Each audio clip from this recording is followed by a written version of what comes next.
एक जंगल में जग्गू कबूतर अपनी पत्नी टुनटुनी और अपनी बेटी के साथ रहा करता था।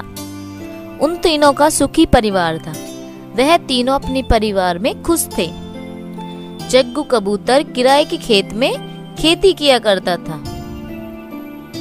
वह उसमें फसल उगाता था और उससे जो पैसे मिलते उससे अपने घर का खर्चा चलाता था। वह फसल बेच करके काफी पैसे कमा लेता था। एक बार की बात है, जग्गू अपनी सारी फसल बेचकर घर वापस लौट ही रहा था। उसके पास बहुत सारे पैसे थे।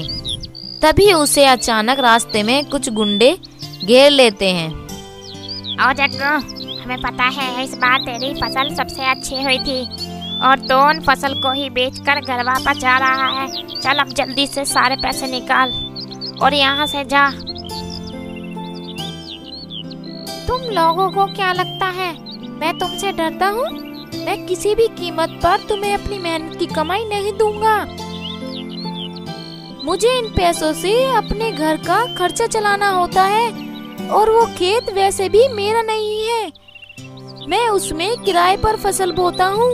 मैं उसमें से कुछ पैसे जमींदार को भी देता हूँ और अभी तो उस जमींदार के पैसे मेरे पर बहुत उधार है। अरे ओ, इस बात से हमें क्या लेना?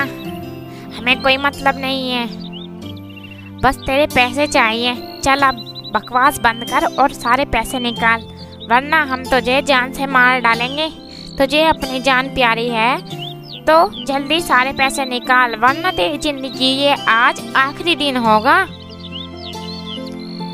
तुम लोगों की धमकी से डरता नहीं हूँ मैं अपने घर जा रहा हूँ।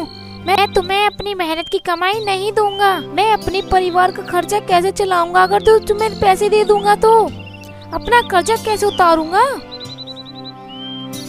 जग्गू अपने पैसे देने को तैयार ही नहीं होता है। इसलिए वह गुंडे जग्गू को मारकर उसके सारे पैसे छीनकर भाग जाते हैं और उधर टुनटुनी और उसकी बेटी घर पर उसका इंतजार कर रही थी। मम्मा, आज काफी देर हो गई, पापा अभी तक घर नहीं आए। मुझे तो बहुत डर लग रहा है क्योंकि पापा ने इतनी देर कभी नहीं लगाई। मुझे अब इतनी चिंता हो रही है उनकी। टोनी, तुम बेकार में चिंता कर रहे हो। तुम्हारे पापा ठीक होंगे। क्या पता आज फसल बिकने में समय लग रहा हो। तुम चिंता मत करो, थोड़ी बहुत देर में तुम्हारे पापा आ जाएंगे। थोड़ा इंतजार करो तुम और चिंता मत करो। इसी तरह कुछ समय बीत जाता है। माँ, पापा अभी तक नहीं आए। चलो माँ, पापा को देखने चलते हैं। अब तो शाम भी होने को आई है। फिर वे दोनों माँ बेटी जग्गू को ढूंढने के लिए जाती हैं। बहुत देर ढूंढने के बाद उन्हें जग्गू की लाश मिल जाती है। हे भगवान, ये क्या हो गया? किसने मार डाला मेरे पति को? अब मैं अपनी बेटी को कैसे पालूंगी? मैं इसकी शादी कैसे करूंगी? भगवान, हमारे पर तो कर्जा भी इतना है, अब क्या होगा?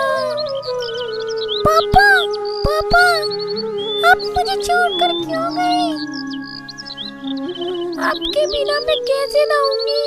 मुझे कौन प्यार करेगा? कौन चॉकलेट ला के देगा? पापा। बेचारी टुनटुनी और टूनी दोनों माँ बेटी बहुत रोती हैं। कई दिन बीत जाते हैं ऐसी। फिर एक दिन जमींदार उनके घर पर आता है और बोलता है, आ टुनटुनी, चलो मेरे सारे पैसे निकालो। अब तुम्हारा पति तो मर गया, अब तुम ही मेरे पैसे दोगी। जल्दी सारे पैसे निकालो। जमींदार जी, ये तुम क्या कह रही हो? मेरे पास तो पैसे ही नहीं है। जब से मेरे पति का देहांत हुआ है, हम तो खाने के लिए भी तरस रहे हैं। आप हो पैसे मांगने आए हो यहाँ पर? मैं कुछ नहीं जानता, मुझे 2 महीने के अंदर अपने सारे पैसे चाहिए, समझी कुछ? मैं जल्दी ही आऊँगा अपने पैसे लेने। मुझे अपने पैसे हर कीमत पर चाहिए। मैं कुछ नहीं जानता, तुम कहीं से भी जुगाड़ करो मेरे पैसे का। यह कहकर जमींदार वहां से चला जाता है। बेचारी टुनटुनी बहुत परेशान हो जाती है। तब तक कि आप ये बताइए दोस्तों कि आपको डेयरी मिल्क पसंद है या फिर किटकैट। अगर जो आपको डेयरी मिल्क पसंद है तो वीडियो को लाइक करें, अगर जो आपको किटकैट पसंद है तो प्लीज कमेंट करके लिखिए।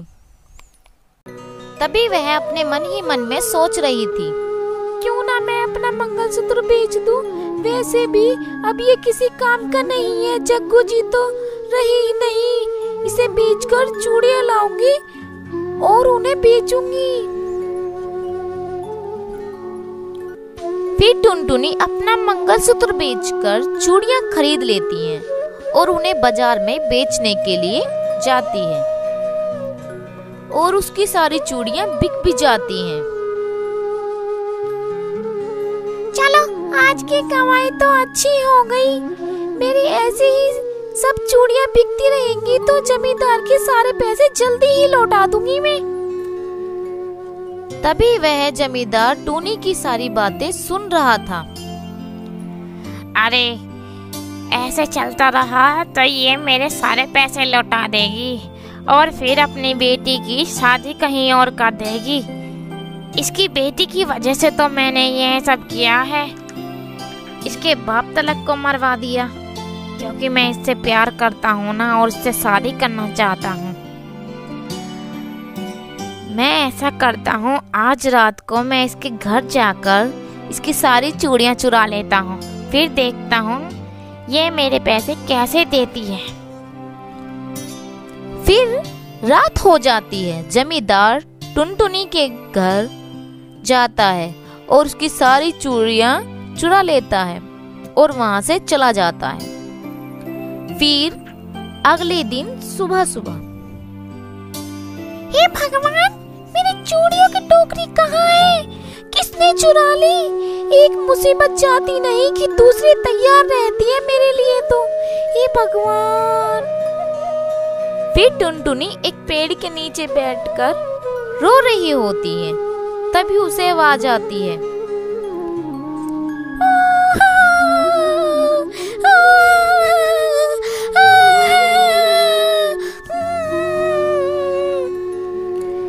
टुनटुनी रो नहीं, चुप हो जाओ, मैं तुम्हारी सहायता करूंगा। तुम्हें चूड़ियां चाहिए? तुम्हें चूड़ियां चाहिए ना? ये लो, मेरे ऊपर से तोड़ लो और इन्हें बेच लो। तुम्हें जितनी चाहिए उतनी ले लो। ये कोई मामूली चूड़ियां नहीं है, ये जादुई चूड़ियां हैं। जितनी तोड़ोगी ये उतनी ही रहेंगी। फिर टुनटुनी चूड़ियां तोड़कर बाजार बेचती है, सारी चूड़ियां बेच देती हैं और उनसे जो पैसे मिलते हैं उनसे सारा कर्जा उतार लेती है और अपनी बेटी के साथ खुशी खुशी अपने परिवार में रहने लगती है। उसे अब कोई दिक्कत नहीं थी। उसका व्यापार चूड़ियों का अच्छा चल रहा था। अब तो उसने एक चूड़ियों का स्टोर भी खोल लिया था। एक बार एक जंगल में अनेक से पक्षी रहते थे। वहीं पर एक बंटी नाम का कबूतर अपनी माँ और 2 बहनों के साथ रहता था। फिर कुछ दिन बाद उसकी एक लाडो नाम की चिड़िया से शादी हो जाती है और लाडो खुशी खुशी अपने पति बंटी के साथ अपने ससुराल आ जाती है। कुछ दिन तक सब कुछ अच्छा ही चल रहा था। वे खुशहाल जिंदगी जी रहे थे। फिर कुछ दिन बाद लाडो माँ बन जाती है और वह एक बेटी को जन्म देती है और तभी बंटी बाहर से आता है।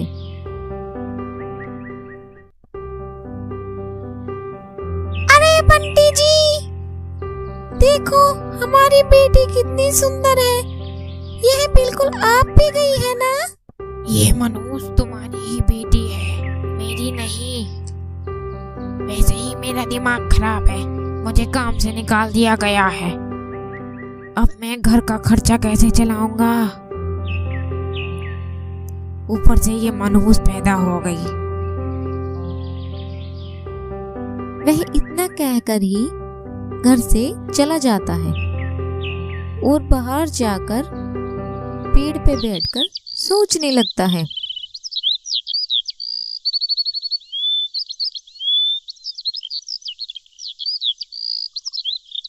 मेरे पास तो कोई काम ही नहीं रहा। अब मैं क्या करूँगा? घर का खर्चा कैसे चलाऊंगा? ये सब कैसा होगा? हे भगवान, ये तूने क्या कर दिया मेरे साथ? तुम तो मेरी सहायता भी नहीं कर रहे। अब मैं क्या करूं? क्या करूं?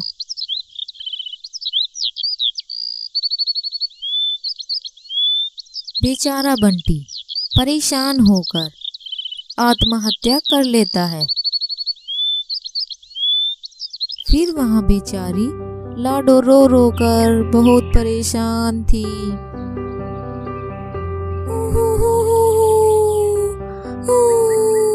अरे माँ जी, अब हमारा क्या होगा? बंटी जी हमें छोड़कर चले गए।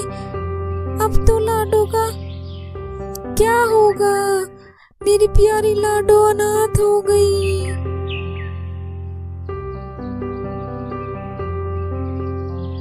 अब बेचारी लाडो दाने दाने के लिए मोहताज हो गई थी। लाडो फिर अपने पड़ोसी के पास सहायता के लिए जाती है, लेकिन उसे वहां से भी निराशा ही मिलती है। लाडो उड़ती उड़ती बेचारी परेशान होकर घर की तरफ आ रही होती है। तभी उसे रास्ते में अपने बचपन का दोस्त राजा मिलता है। अरे राजा, अरे लाडो, क्या हुआ? तुम बहुत परेशान लग रही हो, कोई दिक्कत है क्या?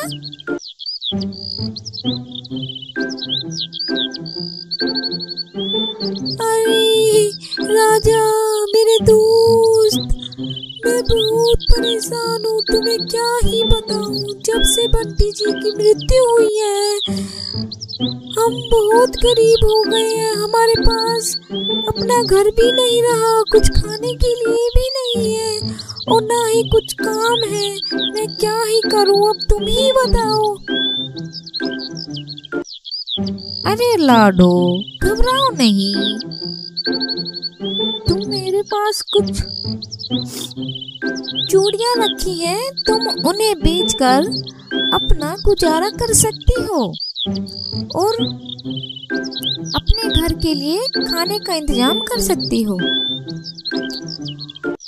और फिर लाडो गांव-गांव में चूड़ियां बेचती है और पैसा इकट्ठा करती है और धीरे धीरे वह पैसे इकट्ठा कर लेती है और फिर कुछ दिन बाद अपने नंद की शादी कर देती है।